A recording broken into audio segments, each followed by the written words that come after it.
I'm here, delighted to be here with Bishop Michael, talking about something that I know is incredibly close to both our hearts.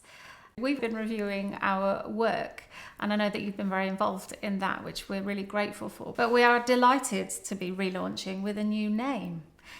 We were enabling churches, and now we are enabling all. Why do you think the difference needed to be stated? For me, it underlines the point that we do belong to one another in all our differences, and actually that is our strength. And we can all learn from one another. All of us experience limitation and frailty in our bodies and in our lives at different times, and surely we learn from one another and help to enable and enrich one another. We decided to create something new to kind of reset our journey with the new name.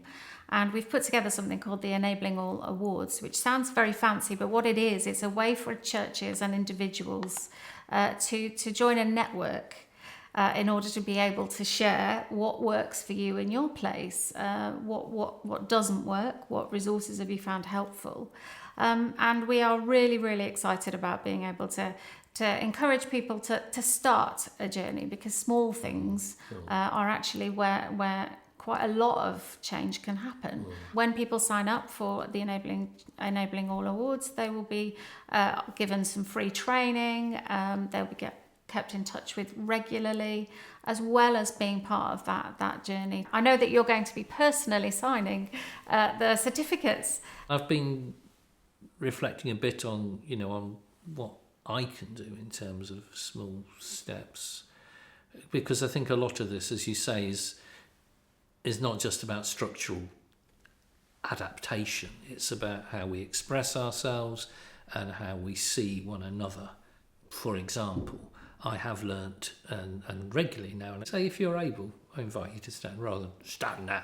What's that? You've taught me a lot about celebrating the Eucharist from a position sometimes of vulnerability or pain. In the kind of version of Anglicanism that I grew up in, for example, genuflecting is really important. I haven't completely stopped doing that, but when the louder the reports from my knees when I go down on one of the harder it is to get up again. I'm increasingly turning to the profound bow, And I think all of us are adapting all the time. I'm thinking, this is great, actually. I mean, this is who I am now. This is what I've learnt from others. And when I feel, as I do sometimes, completely tired or very conscious of my frailty and limitations, I probably need to be more honest about that, because I think that encourages other people to share where they're coming from.